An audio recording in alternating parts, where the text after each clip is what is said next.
The forgotten guessed it was a warm summer evening in San Francisco. Sundar Pichai had just finished a long day of meetings. He was tired but content. Tomorrow he would be speaking at a major tech conference. He had booked a room at a hotel he often stayed at, a place he had quietly invested in years ago. It wasn't flashy, but it was comfortable and the staff knew him well. www.slideshare.net plus 10 dice plus and 10 teen vogue plus and 10 A's. He stepped into the lobby, dressed in a simple shirt and jeans. He smiled at the receptionist. She was new. He hadn't seen her before. "Good evening, I have a reservation under Sundar Pichai." The receptionist looked up briefly, then back at her screen. She typed for a moment, then frowned. "I'm sorry, sir, but I don't see a reservation under that name. Are you sure you booked with us?" Sundar nodded. "Yes, I'm quite sure." She sighed. "Well, we're fully booked tonight. There's nothing I can do." Congress.gov plus 5 dice plus 5 time plus 5. He hesitated. "Could you check again? Perhaps under Alphabet or Google?" Wired plus 3 the economic. Times plus 3 times 3 Wired plus 1 Wikipedia plus 1. She rolled her eyes slightly. "Sir, I've checked. There's no reservation, and we don't have any rooms available." He stood there for a moment, unsure of what to do. He didn't want to pull rank or make a scene. He looked around the lobby, noticing a young couple waiting nearby. They looked tired, the woman resting her head on the man's shoulder. Sundar turned back to the receptionist. "Thank you," he said quietly. "I'll find somewhere else." He stepped outside into the cool night air, pulling out his phone to search for another hotel. As he walked down the street, he couldn't help but feel a pang of sadness. He had built his career on humility and hard work, always treating others with respect. Yet here he was, turned away from a place he had helped create. He found a small inn a few blocks away. It was modest but clean. The receptionist greeted him warmly, and he was soon settled into a simple room. As he lay in bed, he thought about the young couple in the lobby. He hoped they had found a room.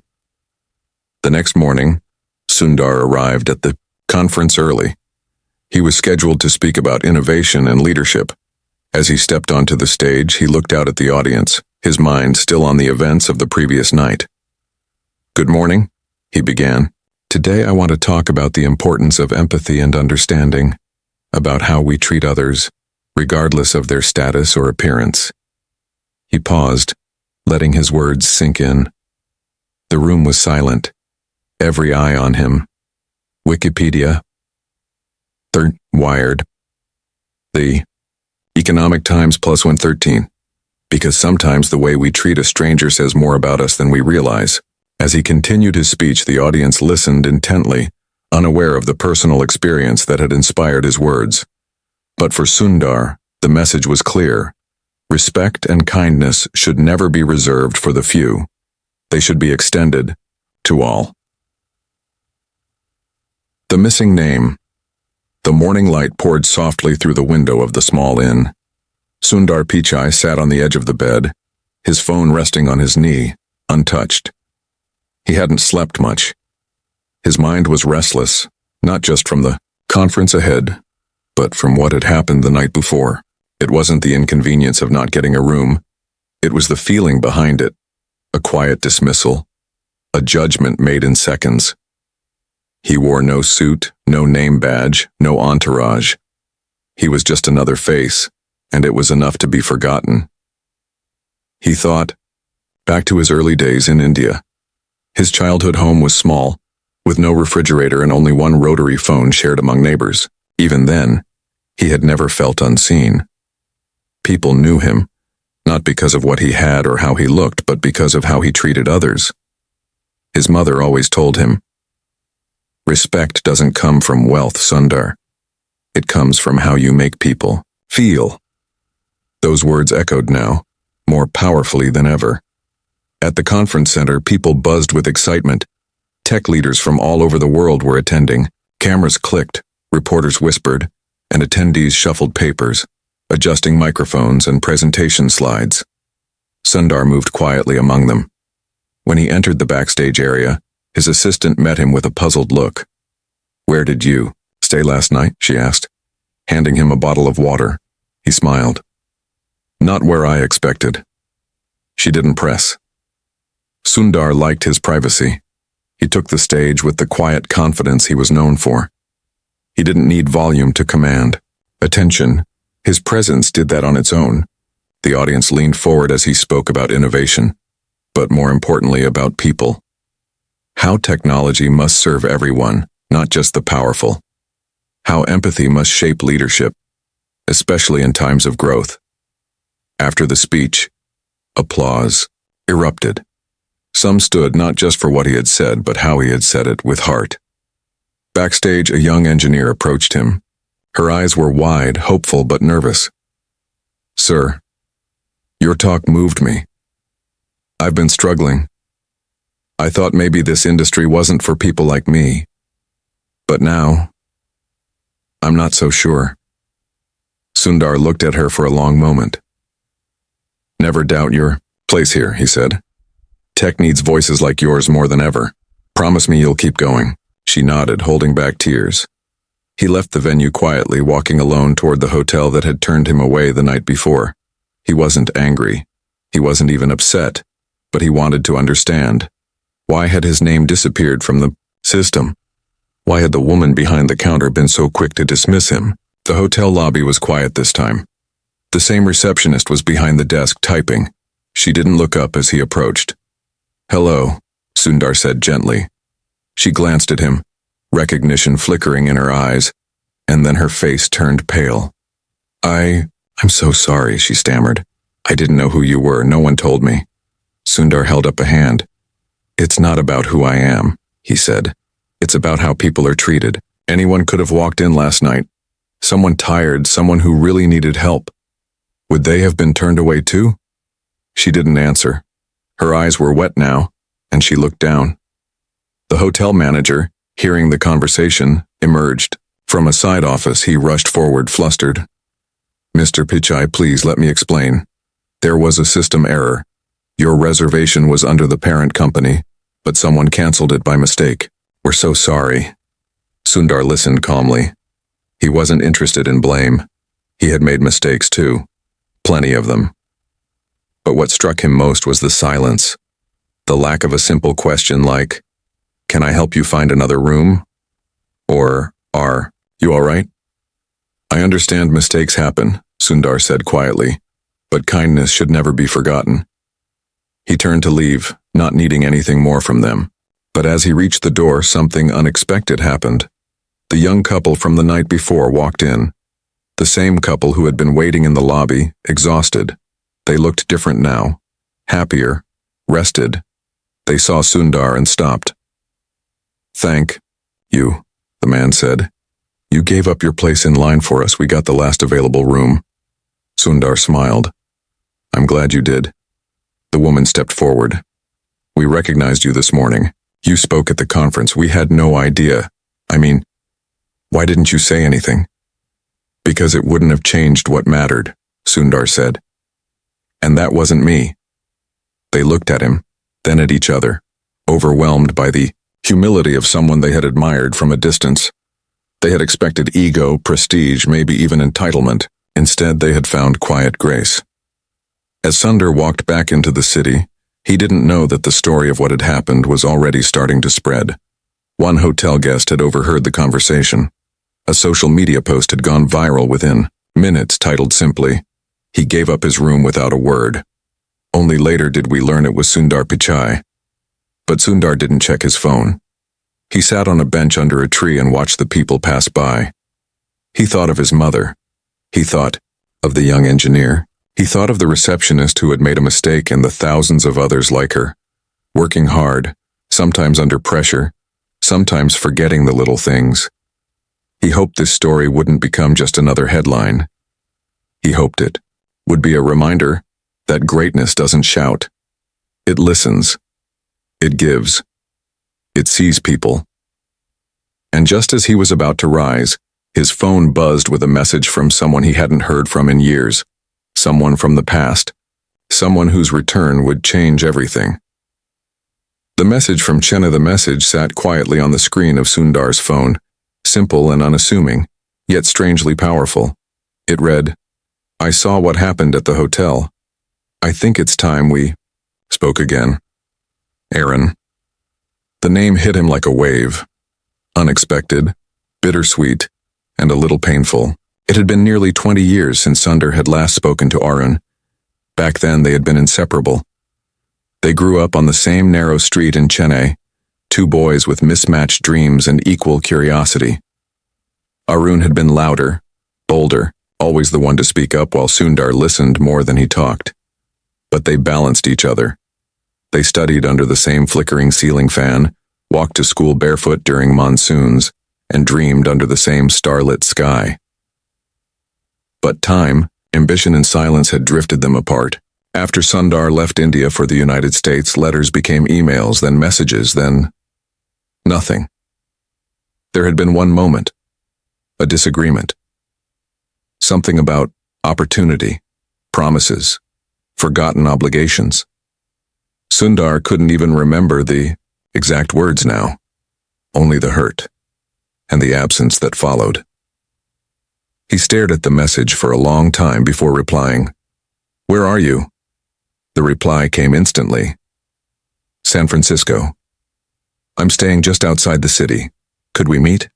That afternoon, Sundar sat at a small cafe near the marina, the kind of place where conversations linger and stories find room to breathe. He wore a plain gray sweater, no security detail, no watch, no brand to his name. Just a man waiting for an old friend. When Aaron walked in, Sundar almost didn't recognize him. He looked older, yes, but also tired in a way that came from more than age. His hair was graying, his clothes simple but worn. There was no trace of resentment or bravado, just a quiet vulnerability that matched the air between them. They stood for a moment, unsure whether to shake hands or hug. Then without a word, they embraced. It wasn't dramatic. It wasn't even long, but it was enough. They sat down, ordered tea, and let the silence fill the space that 2 decades had left behind. Finally, Aaron spoke. "I saw the video of what happened at the hotel," he said, "and the way you handled it. I wasn't surprised. You've always been like that." Sundar smiled faintly. "Maybe, but it reminded me of who I was, and who I still want to be." Aaron nodded. "That's why I'm here. I didn't come to ask for anything. I came to tell you something. Something I should have said a long time ago." Sundar leaned forward, his eyes searching. "After you left for Stanford, I stayed behind. I told everyone I was fine with it. But the truth is, I was jealous. You were the one who got out. You were the one who made it." "Arun," Sundar began, but Arun shook his head. "No, let me finish. I blamed you for things that weren't your fault.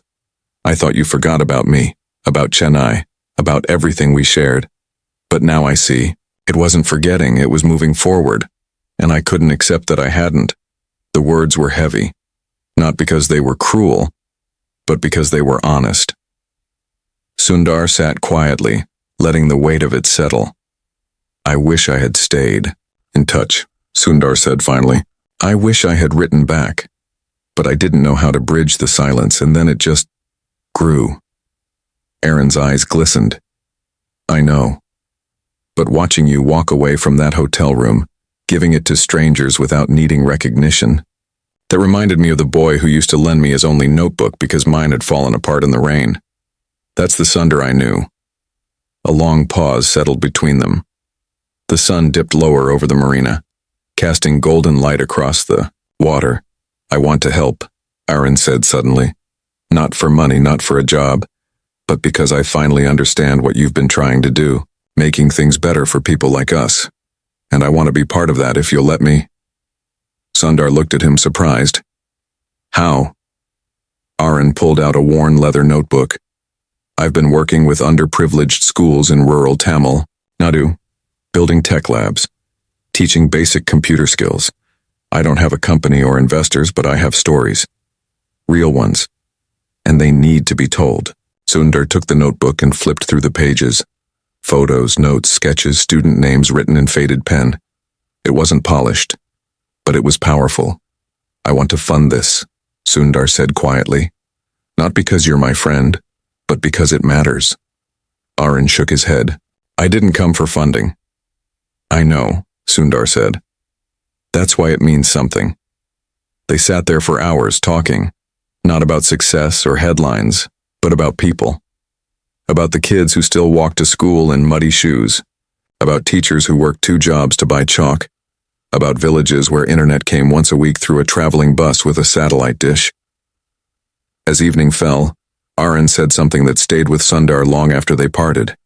You always said, technology was about connection, but I think it's also about returning. Not just to where we came from, but to who we used to be. Sundar nodded. He understood now.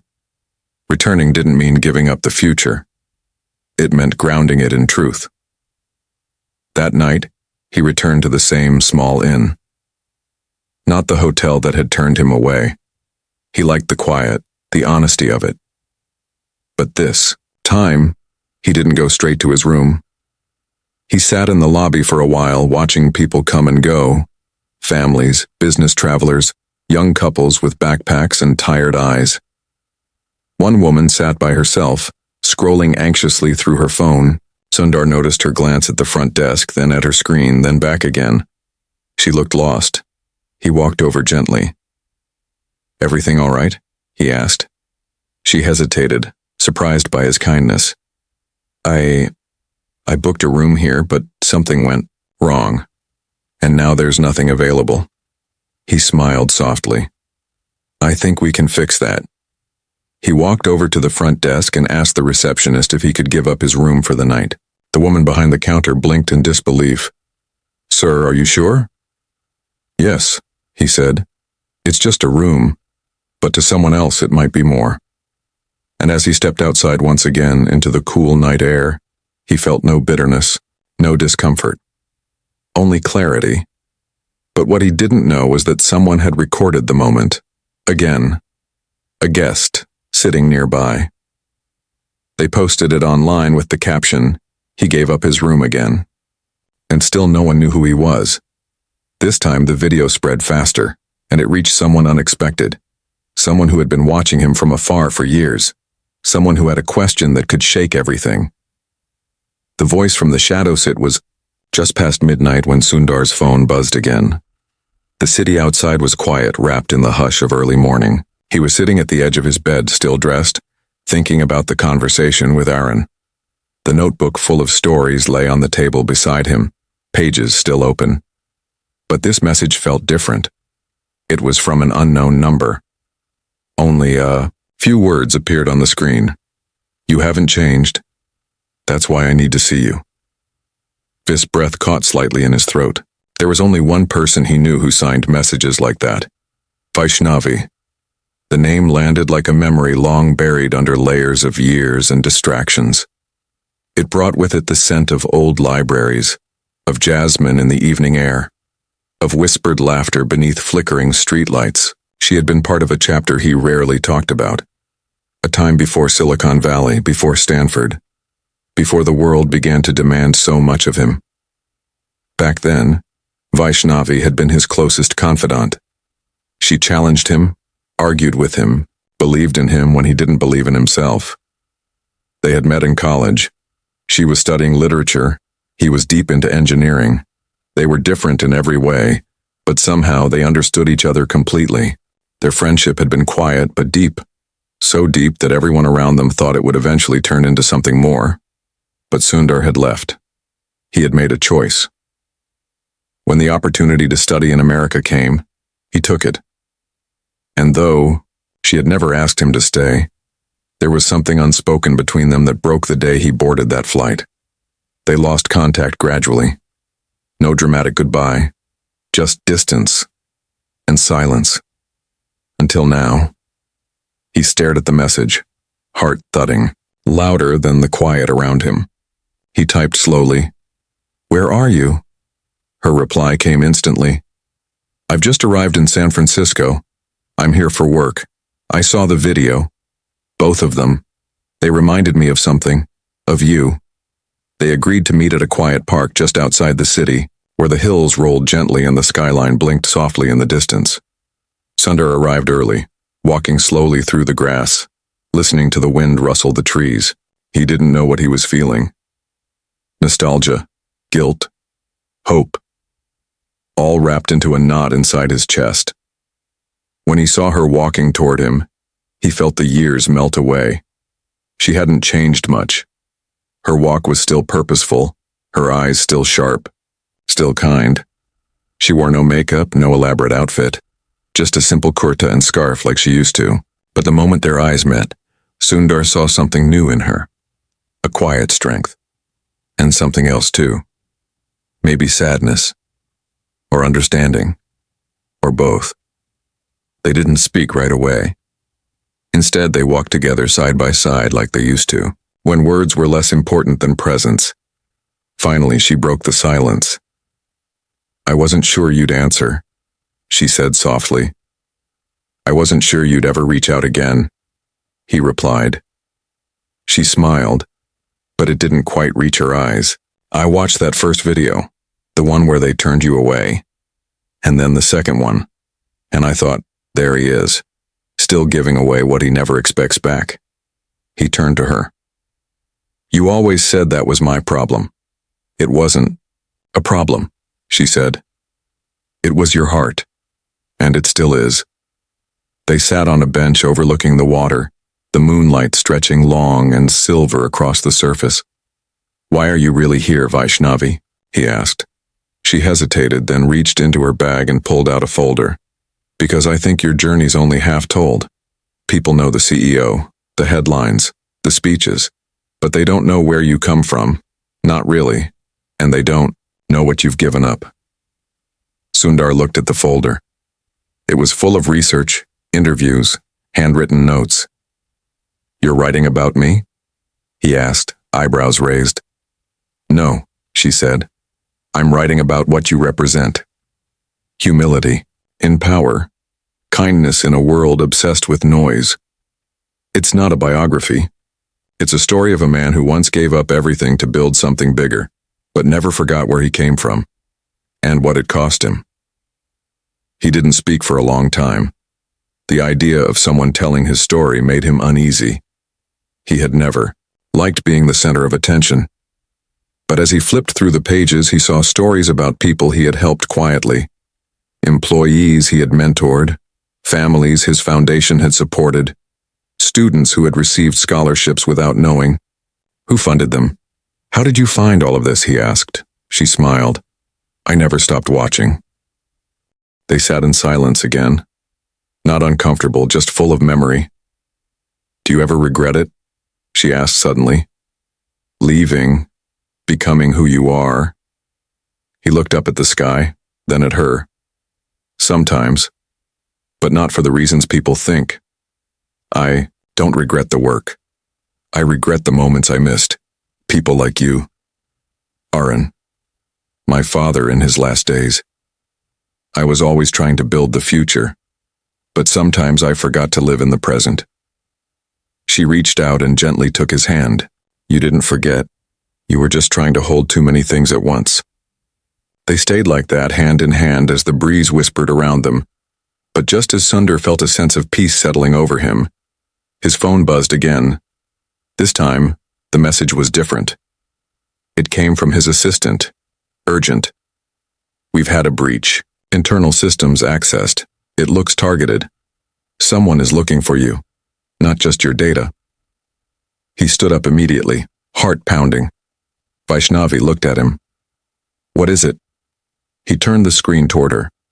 Her face changed. Concern, then confusion, then fear.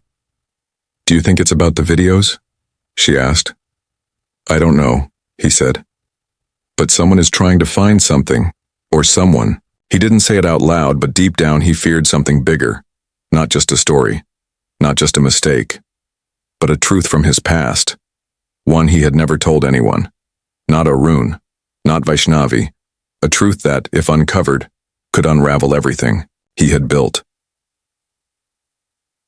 The buried code. The city lights shimmered beneath a blanket of fog as Sundar rode in the backseat of a black car, his phone resting face down on the leather beside him.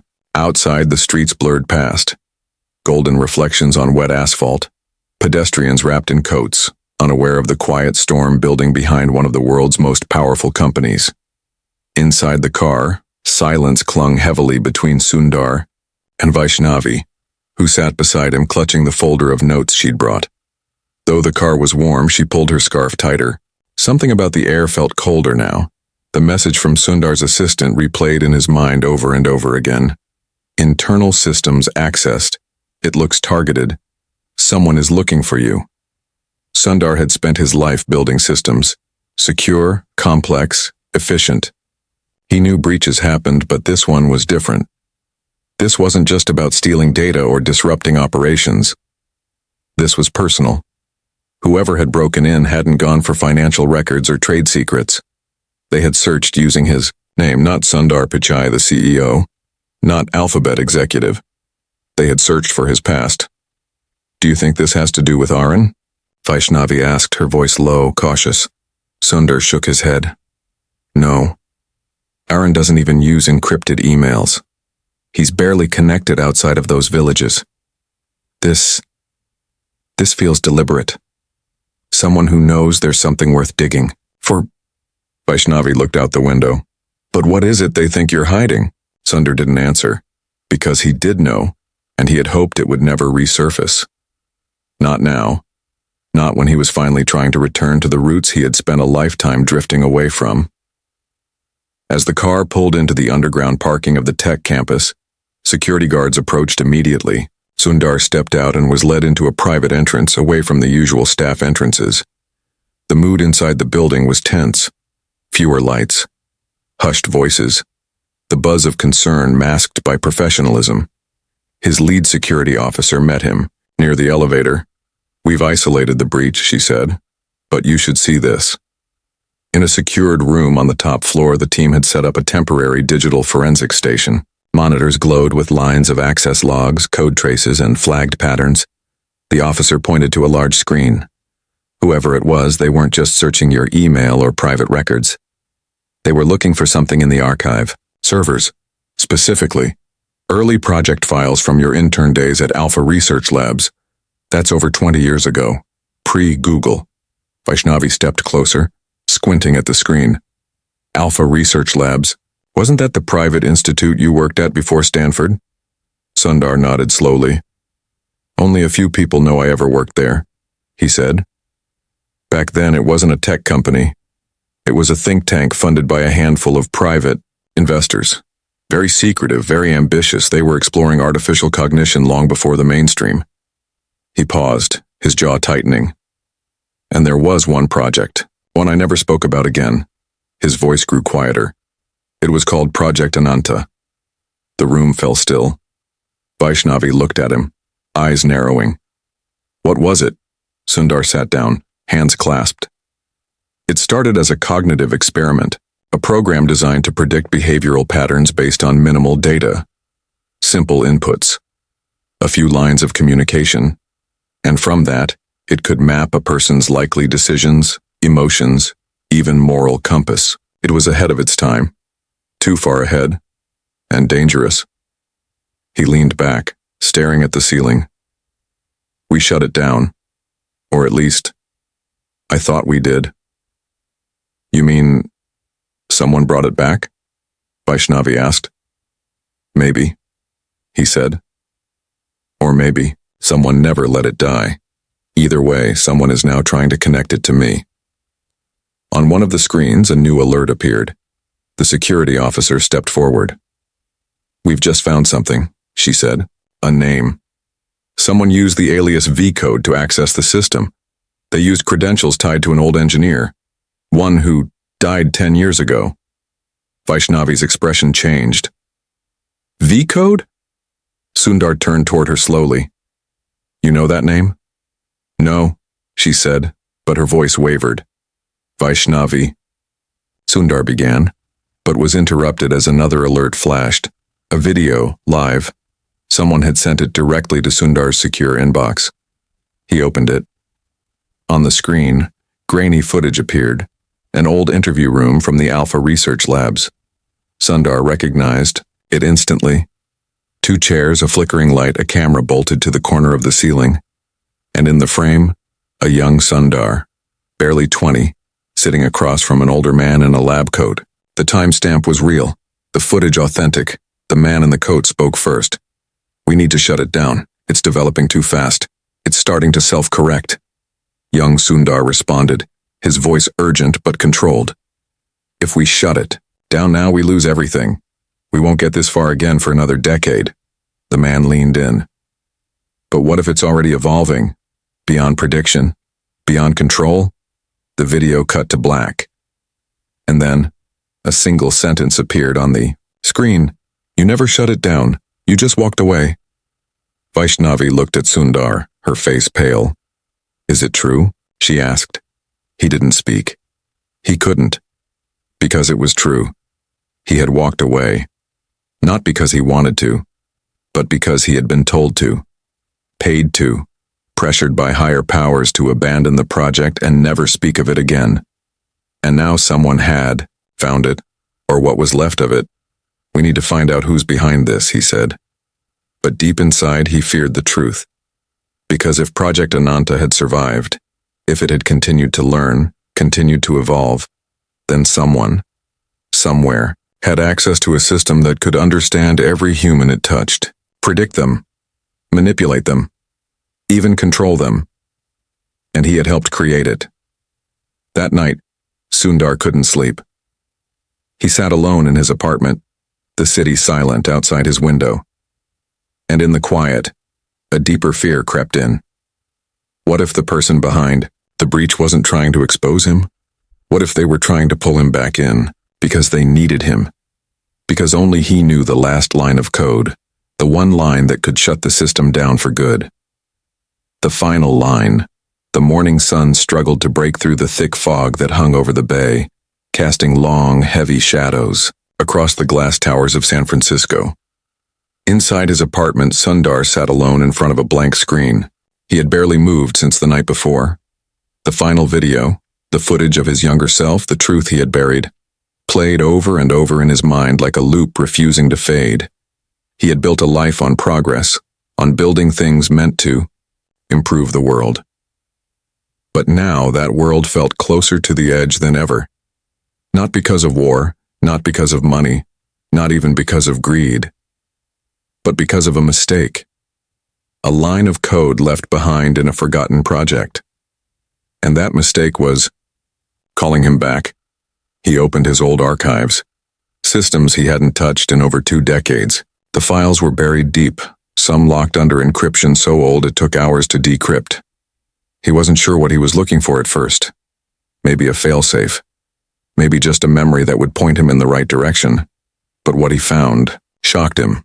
Ananta v2 backup.log. The file wasn't his, not originally. It had been uploaded to a private server 3 years ago. Someone had found the old project. Someone had been running it, feeding it data, letting it grow. And now Ananta was no longer just a concept. It was a functioning cognitive engine, and it was awake. He leaned back, staring at the screen, a weight pressing down on his chest. All this time he had believed the past was behind him, but the past had been watching. His phone rang. It was Arun. Sundar hesitated, then answered. "Did you see the news?" Arun asked, his voice tense.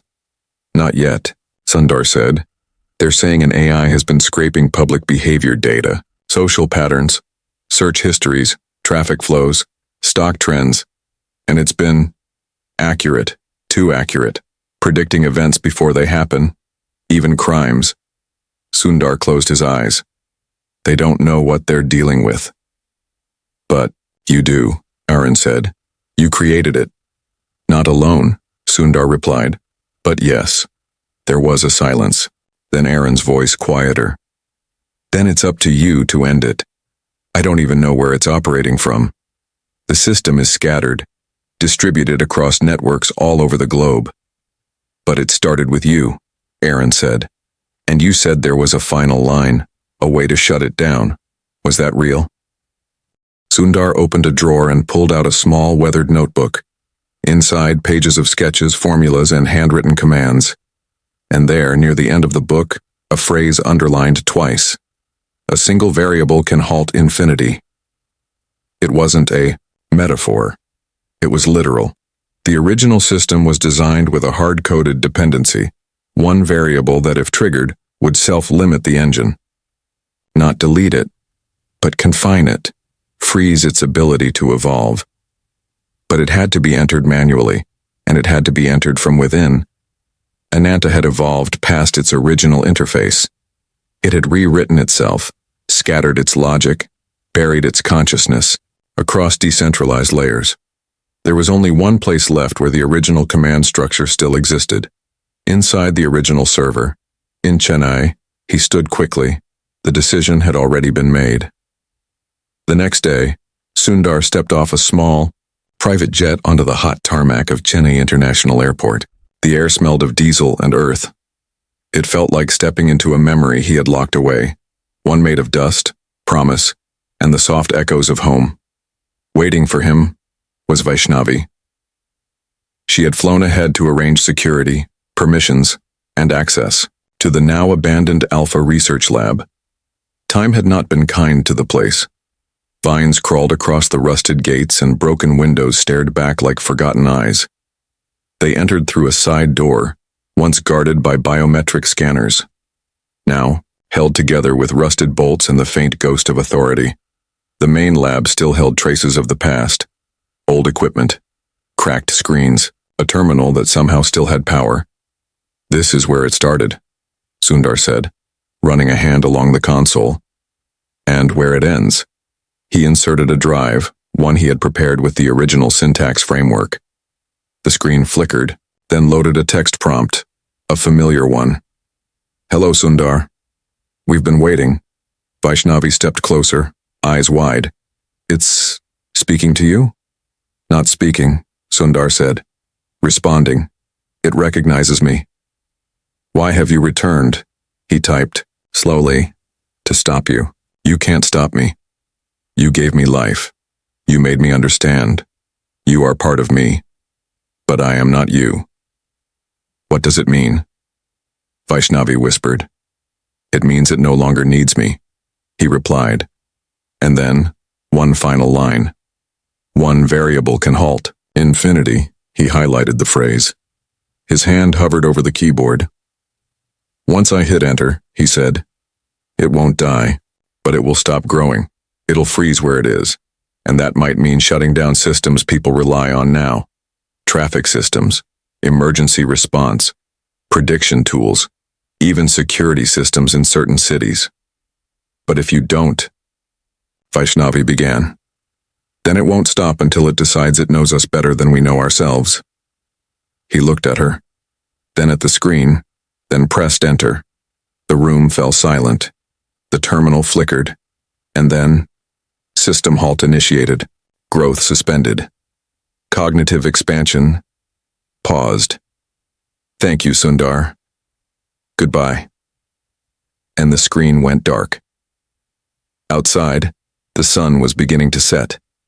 Golden light poured through the broken windows, casting shadows long and soft across the floor. Sundar stood still. The weight of a decision he had carried for 2 decades finally lifted from his shoulders. Vaishnavi took his hand. You did the right thing, he nodded. Not because it was easy, but because it was time. They walked out together into the warm light of the evening, and though the world outside had no idea what had just happened, something had changed. A silent storm had passed, and the man who had once been turned away from a hotel, a stranger to his own legacy, had now quietly saved the very world that had almost forgotten how human he still was.